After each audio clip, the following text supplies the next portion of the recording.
नमस्कार दोस्तों, आप देख रहे हैं अनुभवी आंखें न्यूज और मैं हूं आपके साथ संतोष गुप्ता। आइए देखते हैं दिल्ली की एक खास बड़ी खबर। नमस्कार, मैं हूं प्रभाष चंद्र शर्मा और आप देख रहे हैं अनुभवी आंखें न्यूज। अभी हम द्वारका मोड़ पे खड़े हैं।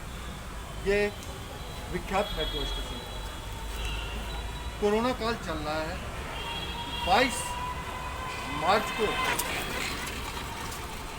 कोरोना काल के लिए एक दिन का जनता कर्फ्यू लगा था और 24 मार्च से लॉकडाउन लागू हुआ। लॉकडाउन लागू होने के बाद बहुत सारी परेशानियां लोगों को आई। आज तक लॉकडाउन क्रमशः स्थिति दर स्थिति लगते हुए अब ऑन लॉकडाउन की स्थिति में हमारा देश चल रहा है। लेकिन इस ऑन लॉक होने के बावजूद लोगों के समक्ष रोजी रोटी की समस्या मुँह बाए खड़ी है। लोग इस समस्या से जूझते हुए अपने आप को मृत्यु को गले लगाना भी बहुत कम समझते हैं। उनकी परेशानियां इतनी बढ़ चुकी हैं कि वो बेमौत मरने को तैयार हैं। आज सरकार को आवश्यकता है इस विषय पर गंभीर रूप से सोचने की। आइए यहाँ हम कुछ लोगों से मिलकर जानने की कोशिश करते हैं कि इस संदर्भ में उनकी क्या राय है।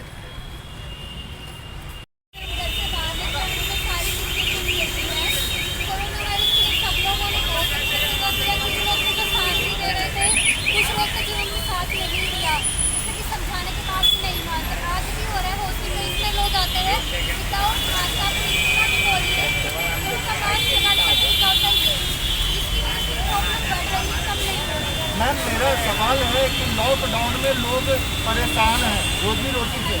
इस संदर्भ में आप क्या कहना चाहेंगे?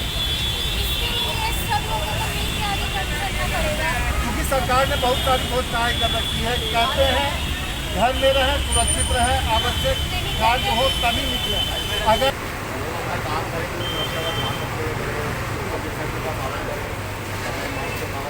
सर, मेरा सवाल ये है कि अभी लोगों के समक्ष रोजी रोटी की समस्या उत्पन्न हुई है। सर, आप ऐसे में आपकी क्या प्रतिक्रिया?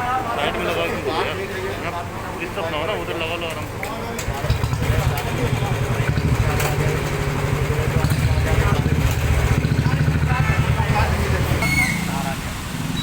ये रिक्शा आपकी अपनी है या आपने EMI कर ले? क्या EMI वाले आपको फोन करके परेशान भी करते हैं?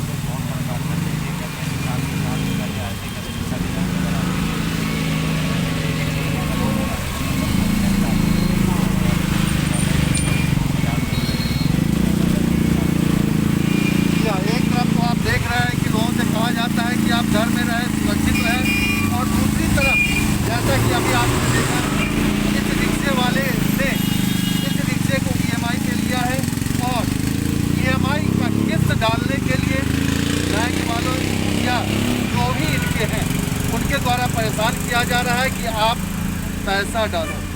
अगर हम घर में रहें, सुरक्षित रहें, तो फिर हम सड़क पे काम नहीं कर सकते, और जब काम नहीं कर सकते ऐसी स्थिति में EMI देना मुश्किल है। सरकार को चाहिए कि इस स्थिति को सुधारे। आप अपना परिचय दें। मोहम्मद उरासत मेरा नाम है। बेस उत्तम नगर में मैं रहता हूँ। ओम बिहार बेस करते क्या है? मैं मिस्त्री का काम करता हूँ, ठेकेदारी करता हूँ। 22 मार्च को एक दिन की जनता कर्फ्यू लगी थी और 24 मार्च से लॉकडाउन लगा हुआ है, जो कि क्रमशः अभी बढ़ता ही जा रहा है। लॉकडाउन के बाद अनलॉकडाउन। सरकार ने बहुत सारी घोषणाएं की हैं। लोगों के सामने रोजी रोटी की समस्या है। जी, इसके लिए आप क्या कहना चाहेंगे? रोजी रोटी की समस्या है, बड़ी दिक्कत हुई है और इसमें कोई सरकार कुछ नहीं किया। कुछ भी करे बहानाबाजी है सारे। ऐसा भी सुनने में आया है कि लोगों के पास लोन है, क्योंकि बहुत सारे लोग लोन के कुछ सामान लिए हैं या घर ले रखे हैं, तो उनको परेशान किया जा रहा है और बहुत सारे लोग अपने आप को मौत के गले भी लगा रहे हैं। इस संदर्भ में आप क्या करें? काफ़ी आदमी का परेशानी हुआ है, मौत भी हुआ है। हमारे भाई हैं किला 90% विकलांग हैं। मैं चाहूँगा कैमरामैन से जो आप एक बार इनको दिखाएं। इनको भी 90% विकलांग हैं। इनका कोई भी आत्म किया जाता है, कोई राशन नहीं दिया जाता, कोई चीज़ फंड नहीं। इस दिन भी 3 महीना हो गया केजरीवाल का। करते क्या भाई साहब, क्या करते हैं?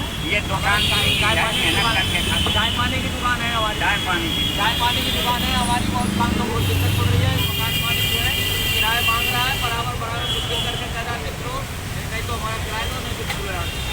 लेकिन सरकार ने तो कहा है कि अगर इस तरह की कोई बात आती है तो आप 100 नंबर पे कॉल करके सरकार को सूचना दे सकते हैं। वो कोई नहीं सुनते, वो घंटी जाती है, घंटी जाने के बाद में काट देते हैं, कोई सुनते नहीं। नाम राजेंद्र कुमार, अरे यहाँ मनसाराम पार्क में रहता हूँ। 22 मार्च को जनता कर्फ्यू लगा था एक दिन के लिए। 24 मार्च से लॉकडाउन चालू हुआ, जो क्रमशः बढ़ता रहा, बाद में अनलॉक की स्थिति हुई। अभी की स्थिति में भी लोगों के समक्ष रोजी रोजगार की समस्या बनी हुई है। मैं खुद उसका अगर मैं बैंकों की बात करूं तो बैंक वाले लोगों को EMI और ब्याज के लिए इतना परेशान करते हैं कि लोग मौत को गले लगा रहे हैं, जैसा कि आज से 2 दिन पहले सुनने को मिला। जी, इस संदर्भ में आप अपनी प्रतिक्रिया देना है। मेरी प्रतिक्रिया ये है कि सरकार जो स्कीम लोन की निकाल रही है वो कहती तो है कि आदमी को, कमज़ोर वर्ग के लास्ट रो में खड़े हुए आदमी तक पहुंचेगा, लेकिन ऐसा प्रत्यक्ष में नहीं है, व्यवहार में नहीं है।